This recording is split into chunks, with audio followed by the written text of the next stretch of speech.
You know what they say about server rooms? They smell like desperation, burnt plastic, and energy drinks.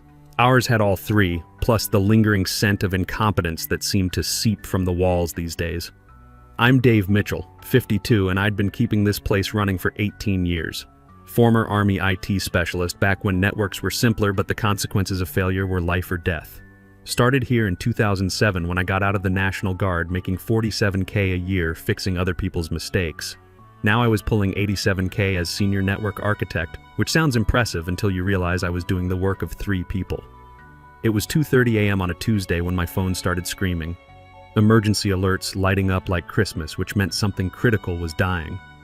I'd gotten these calls maybe 200 times over the years. Sometimes it was hardware failure, sometimes human error, but it was always urgent and always my problem. The drive to the office took 12 minutes through empty streets. I used to make this trip in my old Chevy pickup, windows down, thinking about Army days, when a system failure meant soldiers didn't get supply drops or communication went dark in hostile territory. These days, the stakes were different, but the pressure felt the same. Our building looked like every other corporate cube farm from the outside, but the 7th floor was where the real work happened. Badge in, elevator up, key code for the server room. The familiar hum of cooling fans and the soft blue glow of status lights. This was my domain. The monitoring dashboard looked like a medical emergency. Database cluster CPU usage at 97%, memory exhausted, transaction queue backing up faster than I could count. Our main client, a logistics company that handled half the shipping for the eastern seaboard, was dead in the water. Every minute this stayed down meant thousands of delayed packages and very angry phone calls. I pulled up the system logs and started digging, error messages scrolling past like machine gun fire, HTTP 503 errors, TCP timeout failures, deadlocked transactions throwing SQL error codes I'd memorized years ago. But buried in all that noise was a pattern. A memory leak in some new optimization code that nobody had bothered to stress test before deploying. The fix took 3 hours. First, I had to isolate the problematic process without bringing down the entire cluster. That meant carefully routing traffic through backup systems while I patched the primary servers. Then came the database cleanup, purging corrupted transactions, rebuilding indexes, verifying data integrity through SNMP monitoring protocols. Army training kicks in during times like this. Methodical, systematic, double-check everything. By 5:45 a.m., all systems were green. Transaction queue cleared, response times back to normal, monitoring alerts silent. I documented everything in the incident report. Root cause analysis, resolution steps, recommendations for preventing future occurrences. Standard operating procedure, even though I knew nobody would read it. The overnight security guard, an older guy named Bill who always brought me coffee during these late-night sessions, stopped by around 6 a.m. Another all-nighter, Dave? Just keeping the lights on, Bill. Company's lucky to have you.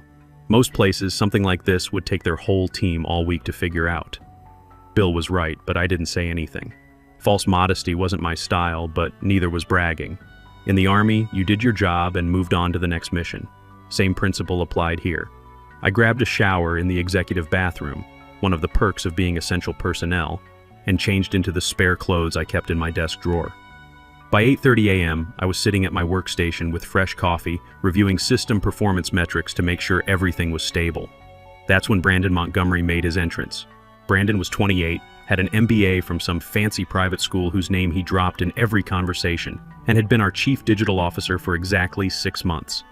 He also happened to be CEO Richard Montgomery's nephew, though the family resemblance was mostly limited to the same entitled expression and the belief that confidence could substitute for competence. He strolled into the office at 9 a.m. sharp with his usual Starbucks venti something or other, and that smirk that made you want to check your retirement account balance just to feel better about something.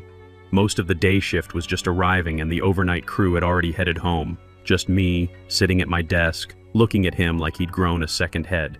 "Great work handling that little hiccup this morning, team," Brandon announced to the mostly empty office. "Little hiccup." I stared at him over my coffee mug. "Crisis management is all about staying calm and delegating effectively," he continued, adjusting his tie like he was posing for a LinkedIn photo. "That's the kind of proactive leadership we need around here." I wanted to ask him what exactly he'd delegated from his bed at 3 a.m., but I kept my mouth shut. This was the same guy who'd asked me last month if we could just migrate everything to the cloud and seemed genuinely confused when I explained that our legacy systems had about 200 custom integrations that couldn't just be copy-pasted to Amazon Web Services. The thing about guys like Brandon is they're not stupid exactly. They're just dangerous. Smart enough to use the right buzzwords, connected enough to avoid consequences, but clueless enough to break things they don't understand. In the Army, we had a word for officers like that. Actually, we had several words, but most aren't appropriate for polite company. Brandon had been making changes since he arrived. Big changes. He brought in a digital transformation consultant named Jessica, who charged $400 an hour to tell us we needed to leverage synergies and optimize our tech stack. She'd spent 2 weeks interviewing everyone, taking notes on her iPad, and producing a 47-page PowerPoint deck that could be summarized as fire the old guys and hire cheaper people. The writing was on the wall, but I figured I had time. Companies don't usually get rid of the guy who fixes their problems at 3 a.m. I'd been running Guardian, my comprehensive system monitoring and auto repair suite, in the background for 4 years. It prevented hundreds of outages, caught security intrusions before they became breaches, and saved the company millions in downtime costs. Brandon's team had no idea it existed. I was wrong. Over the next month, Brandon started implementing his optimization strategy. First to go was Andy Rivera, our database administrator who'd been with the company for 14 years. Andy was 49, knew our systems inside and out, and had the annoying habit of asking Brandon to explain his technical decisions in detail. "We're transitioning to a more agile, cloud-native approach," Brandon told him during the termination meeting. "Your skill set is more aligned with legacy infrastructure." Legacy infrastructure. That was Brandon's speak for old and expensive. Andy had built most of our database architecture from scratch, optimized it through 3 major upgrades, and could troubleshoot problems that would take a team of consultants weeks to figure out. But he was also making $92K a year with full benefits, and Brandon could hire 2 fresh graduates for that price. Neil Patterson went next.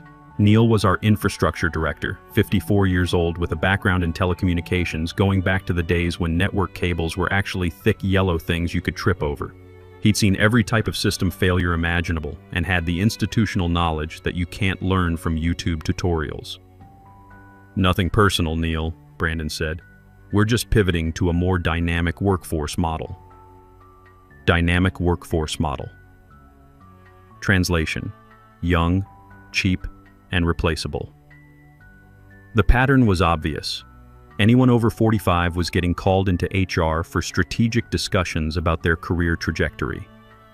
Brandon had started scheduling what he called energy assessment meetings with senior staff, asking questions about adaptability to fast-paced environments and comfort with disruptive technologies. The younger guys were nervous but figured they were safe.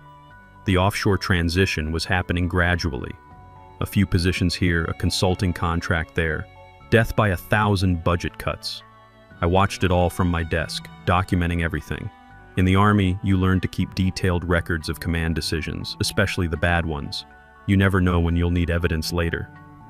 Meanwhile, Brandon was hiring his transformation team, fresh-faced kids with computer science degrees and exactly 0 real-world experience. They had impressive resumes, internships at startups, certifications in the latest frameworks, GitHub profiles full of sample projects that looked good but had never been tested under actual load. The team lead was a 26-year-old named Casey who'd worked at 3 different companies in the past 2 years. Great at buzzword bingo, terrible at understanding why our 15-year-old ERP system couldn't just be replaced with a trendy new SaaS solution. "Why don't we just containerize everything and move it to Kubernetes?" Casey asked during one particularly painful architecture meeting. "Because," I explained for the 3rd time, "our main application was written in COBOL and interfaces with 47 different vendor systems, most of which don't have APIs. Can't we just write APIs for them?" I looked at Brandon, who was nodding like this was brilliant strategic thinking. "Sure. That would only take about 2 years and cost roughly $3 million. Or," Brandon jumped in, "we could partner with a development firm in Bangalore that specializes in legacy migration. I've got quotes starting at $400K. This was Brandon's solution to everything. Find someone cheaper to do it overseas. He'd already outsourced our help desk to a call center in the Philippines and was negotiating with a firm in Bangladesh to take over network monitoring. The fact that these people would be working in different time zones with limited English skills didn't seem to concern him. Dave, I know change is hard for people with traditional thinking, he said after the meeting, but we can't let outdated approaches hold back innovation. Traditional thinking. I was born in 1972, which made me Gen X, but I didn't bother correcting him. Guys like Brandon don't listen to corrections. They just wait for you to stop talking so they can continue being brilliant. The breaking point came in late October. I was in the server room doing routine maintenance when I overheard Brandon on a phone call in the adjacent conference room. The walls were thin, and he wasn't exactly whispering. "No, I understand the timeline pressure," he was saying, "but we can't move forward with the legacy team still in place. They're actively resisting the transition. Actively resisting. I was actively keeping the company running, but apparently that counted as resistance. The old guard has too much institutional knowledge. They make themselves indispensable and then use that as leverage. We need a clean slate." Clean slate. That was a new one. Right, I'll handle Dave Mitchell last. He's the biggest problem, knows where all the bodies are buried, if you know what I mean. But once we get the offshore team fully trained on his systems, we won't need him anymore. I finished my maintenance work and walked back to my desk like nothing had happened. But something had changed. For 18 years, I'd been loyal to this company, worked weekends, handled emergencies, fixed problems that weren't technically my responsibility. I'd turned down 3 job offers from defense contractors because I believed in stability and commitment. That night, I went home to my apartment and opened a beer. My ex-wife, Karen, had gotten the house in the divorce 8 years ago, but I was fine with the smaller place. Easier to maintain, and it was close to my daughter Sarah's college. She was a junior at State, studying computer science, and one of the few people who understood what I actually did for a living. I called her that evening. "Dad, you sound weird. What's wrong?" "Just work stuff." "How's school?" "Don't change the subject." "What happened?" Sarah had always been able to read me. Smart kid, probably smarter than me. She'd inherited my analytical mind, but not my tendency to keep everything bottled up inside. "They're planning to fire me," I said finally. "The idiots who hired the guy who calls databases data warehouses." I'd told her about Brandon during one of our monthly dinners. She'd listened to my stories about his latest brilliant ideas and declared him aggressively incompetent. "That's the one. Good. You should quit before they get the chance. How long have I been telling you to take that job with Titan Defense?" Titan Defense Systems had been trying to recruit me for 3 years. They handled network security for Pentagon contractors and naval installations. The work was more interesting, the pay was better, and they actually valued experience, critical infrastructure protection, the kind of work where failure meant more than just angry customer emails. But I'd always said no, thinking loyalty mattered. "It's not that simple, Sarah. I've got 18 years invested here." "Dad, you've got 18 years of experience. That's an asset, not a chain." She was right, but it still felt like abandoning ship. Even if the ship was being piloted by someone who thought icebergs were just frozen opportunities. The next morning, I got the calendar invite I'd been expecting. Subject line, "Quick sync, HR." No agenda, no context, just a cold little placeholder sitting at 4:30 p.m. on a Friday. The corporate equivalent of a last meal. Friday afternoon came like a slow-motion execution. I spent the morning doing what I'd always done, monitoring systems, reviewing logs, fixing small problems before they became big ones. Around lunch, I got a text from Andy Rivera, who'd been laid off 3 weeks earlier. "Heard through the grapevine you're next on the chopping block. Sorry, man. Word travels fast in the IT community, especially when a company starts hemorrhaging experienced people for no apparent reason other than their birth year." At 4:25 p.m., I walked into conference room B. Brandon was there, perched on the edge of the table like he was doing a photo shoot for Entrepreneur magazine. Next to him sat Patricia Coleman from HR, looking like she'd rather be anywhere else on the planet. "Dave, thanks for coming," Brandon said, crossing one leg over the other like he'd learned the gesture from a TED Talk about power poses. "This won't take long." Patricia slid a manila folder across the table like it might bite her. The tab read "Confidential Employment Termination. As part of our legacy. Team Optimization Initiative," Brandon began. "We're restructuring certain senior roles to better align with our future-focused vision." Legacy Team Optimization Initiative. I had to give him credit for creativity. Most companies just called it downsizing. "We really appreciate your years of dedication," he continued, pausing like he was trying to remember what it was I actually did. "But we're moving in a new direction.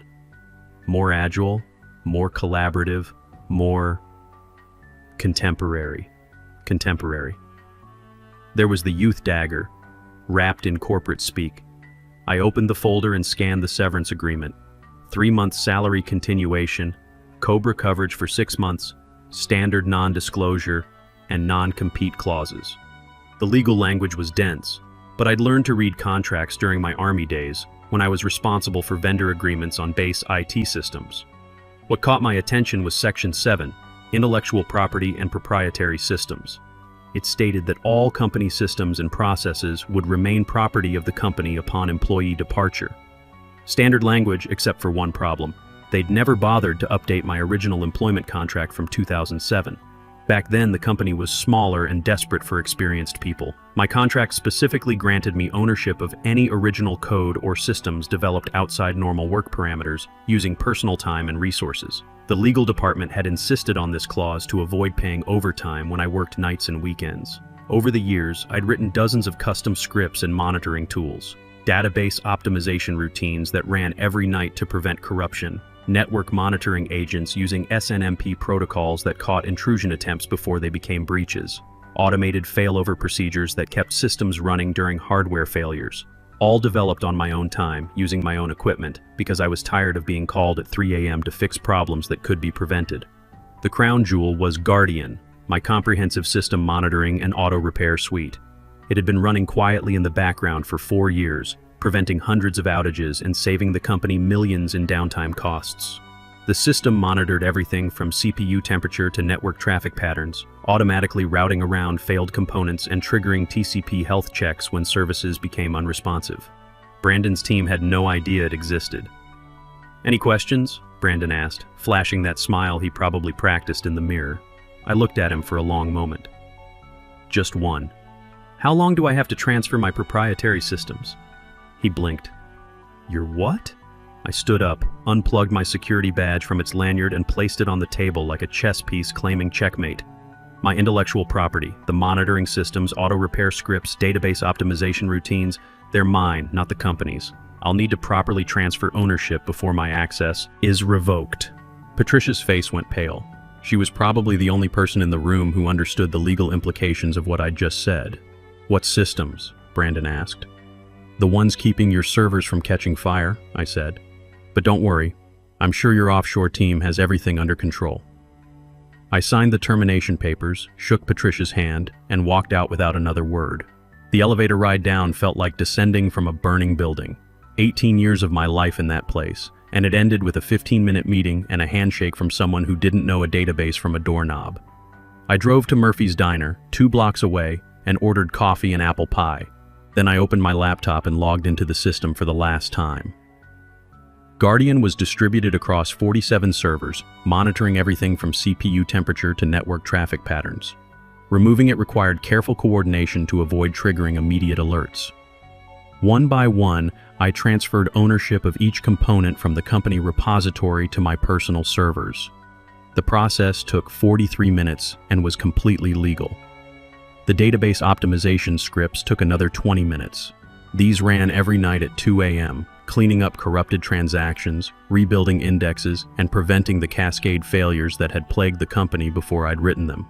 Finally, I revoked the automated failover procedures that had been quietly routing traffic around failed systems for the past 3 years. Without these, a single server failure could bring down entire departments. When I finished, I closed the laptop and ordered another piece of pie. Then I called Titan Defense Systems. "Mr. Mitchell, what a pleasant surprise," said Rebecca Martinez, their CTO. "I was just thinking about you. We have a new contract starting Monday. Network security audit for a naval logistics facility in Norfolk. Pentagon clearance requirements, critical infrastructure protection. Interested? What's the pay? $145K base plus security clearance differential. Full benefits, 4 weeks vacation, and a team that actually knows what they're doing." I thought about Brandon's comment about traditional thinking. "When do I start?" "How about Monday morning? We'll handle all the paperwork. You've got a deal." I hung up and sat back in the diner booth, watching traffic pass by on the street. For the first time in months, I felt something I'd almost forgotten, anticipation instead of dread about going to work. My phone was quiet for exactly 47 minutes. Then it started buzzing. Over the next 18 hours, the automated systems I'd built began their slow decline. Without Guardian monitoring CPU temperatures and memory usage, small performance issues went undetected. Database optimization scripts that normally ran at 2 a.m. simply didn't execute, leaving corrupted transactions to pile up. Automated failover procedures that had been silently routing traffic around problematic servers stopped functioning. First text was from Casey, the young team lead. "Hey Dave, weird question. Database response times seem really slow today." Then Patricia from HR. "Dave, quick question about some technical documentation you might have." Then Brandon himself. "Dave, hope you're well. Could you give me a call when you get a chance?" I turned the phone face down and finished my pie. They'd figure it out eventually, or they wouldn't. Either way, it wasn't my problem anymore. Around 8 p.m., I drove past the office building one last time. Most of the lights were still on, which was unusual for a Friday night. I imagined Brandon and his transformation team staring at error messages they couldn't understand, trying to figure out why systems that had been running smoothly for years were suddenly throwing HTTP 503 errors and database timeout codes. The beautiful thing about Guardian was that nobody knew it existed. It had been invisible, working quietly in the background, preventing problems before they became emergencies. Now that it was gone, every small issue would cascade into a major failure over the coming days. I went home, grilled a steak, and opened a beer. Monday, I'd start a new job with people who understood that experience wasn't a liability.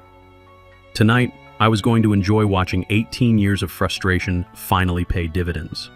Monday morning started with 23 missed calls and 47 text messages.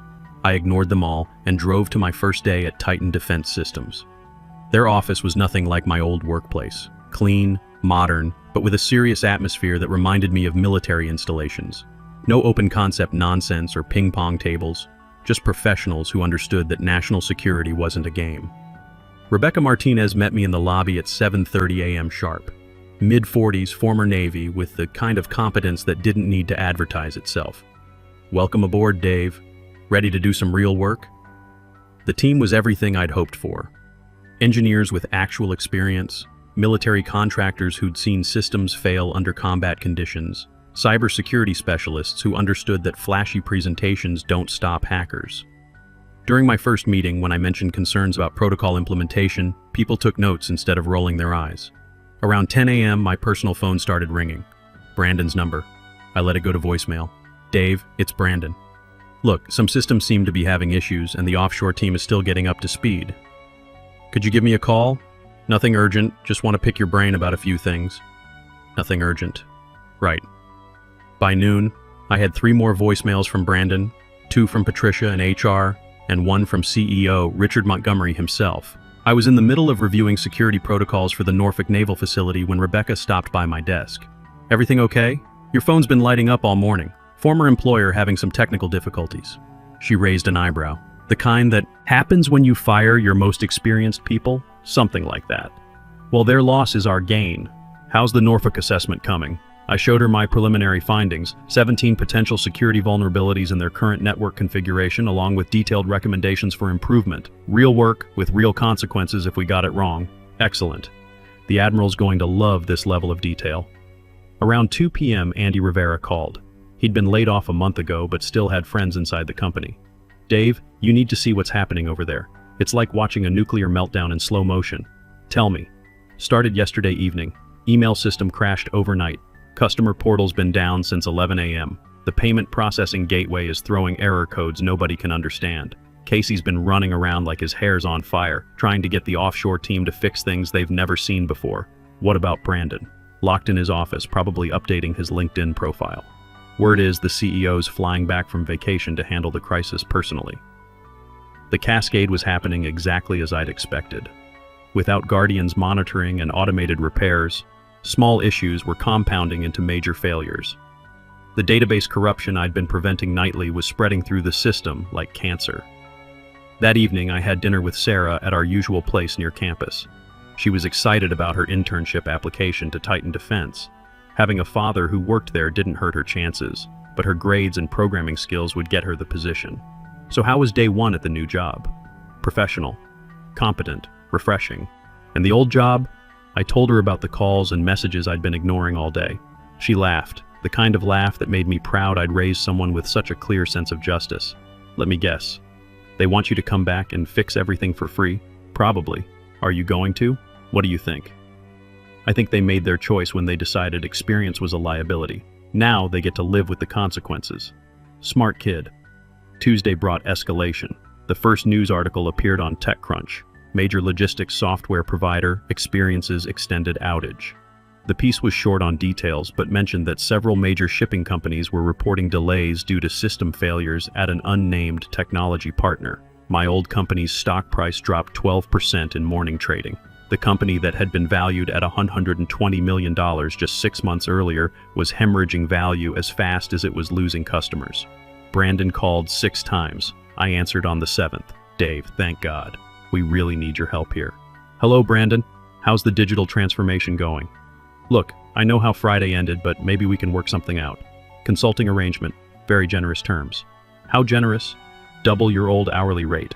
Triple if you can get things stabilized by end of week. I was sitting in Titan's break room, looking out at the Potomac River while eating lunch with people who actually knew what they were doing. Can't help you, Brandon. Dave, please. The board's asking questions. Uncle Richard is furious. The offshore team says they need more time to understand the systems. How much more time? They're saying maybe 6 months to fully replicate your whatever it was you were doing. 6 months. By then, the company would be bankrupt or acquired by competitors at fire sale prices. That's unfortunate. Have you tried turning it off and on again? Dave, I'm begging you. Name your price. It's not about money, Brandon. See, I just accepted a position with Titan Defense Systems. We handle cybersecurity for military installations and Pentagon contractors. Very sensitive work. Can't risk my security clearance by getting involved in whatever mess you've created. The silence lasted about 10 seconds. Security clearance? TS-SCI, maintained through my National Guard service. Titan's been trying to recruit me for years, but I was loyal to you guys. Funny how things work out. I hung up before he could respond. Wednesday brought congressional attention. A House subcommittee on cybersecurity had noticed that several defense contractors were experiencing supply chain disruptions due to the ongoing systems failure. When critical infrastructure starts failing, people in Washington pay attention. By Thursday, the acquisition rumors started. 3 different private equity firms were reportedly circling, looking to buy the company's assets at a steep discount. The offshore team had managed to restore email functionality, but the core business systems remained unstable. Every day brought new cascade failures as systems that had been quietly interdependent began failing in sequence. Friday afternoon, exactly 1 week after my termination, I got a call from a number I didn't recognize. Mr. Mitchell, this is Thomas Baker from Hartwell & Associates. We represent the acquisition team interested in your former employer. Would you be available for a consultation regarding systems integration? What kind of consultation? We understand you designed many of the critical systems currently experiencing difficulties. We'd like to discuss bringing you on board to oversee the technical transition. At what rate? $200 per hour, plus equity participation in the acquisition vehicle.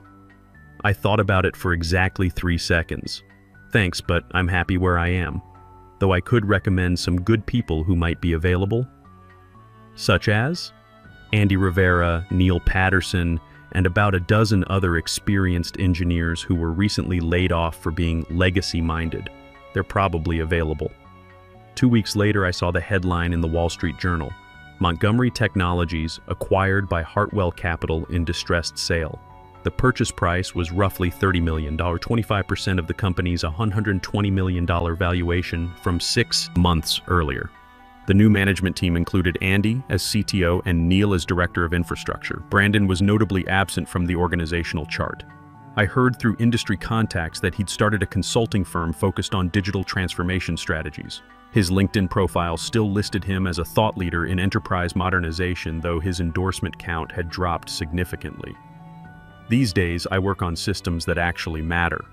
Naval communications networks, cybersecurity for defense contractors, infrastructure that keeps the country running. My colleagues respect experience instead of fearing it. When I speak in meetings, people listen. Last month, Sarah got accepted to Titan's summer internship program. Not because of me, but because she earned it with her skills and intelligence.